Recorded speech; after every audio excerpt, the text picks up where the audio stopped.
বাবা মায়ের সঙ্গে শপিং মলে ঘুরতে গিয়েছিল এক শিশু। হঠাৎ করে একটি কাপড়ের দোকানের সামনে ছুটে যায় সে। ওই দোকানের সামনে রং বেরঙের জামা কাপড় পরিয়ে সাজানো ছিল কতগুলো ম্যানিকুইন।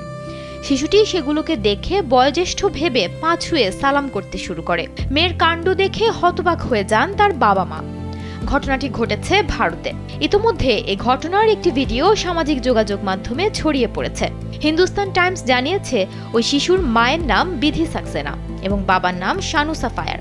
তারা সামাজিক মাধ্যমে তাদের মেয়ের এই কাজ শেয়ার করেছেন। সেনসেশন ক্লাসিক স্ট্রবেরি ও কফি ভ্যারিয়েন্টে। ভিডিওতে দেখা যায় মেয়েকে নিয়ে বিধি ও শানু একটি শপিং মলে গিয়েছেন। মলের মধ্য দিয়ে হেঁটে যাওয়ার সময় পরিবারটি একটি পোশাকের দোকানের বাইরে প্রদর্শিত ফর্মাল স্যুট পরা ম্যানিকুইন দেখতে পায়। তখন তাদের মেয়ে আসল মানুষ ভেবে তৎক্ষণাৎ ম্যানিকুইনগুলোর পা ছুঁয়ে সালাম করে। শিশুটির বাবা মাকে উষ্ণভাবে হাসতে শোনা যায়। তারা তাদের মেয়ের সহজাত আচরণে অবাক হলেও গর্বিত। ভিডিও দেখে শিশুটির প্রশংসা করেছেন নেটিজেনরা। একজন ইন্টারনেট ব্যবহারকারী লিখেছেন, এই ছোট্ট মেয়েটি আমাদের সেই মূল্যবোধগুলোর কথা মনে করিয়ে দিয়েছে যা আমরা প্রায়ই ভুলে যাই।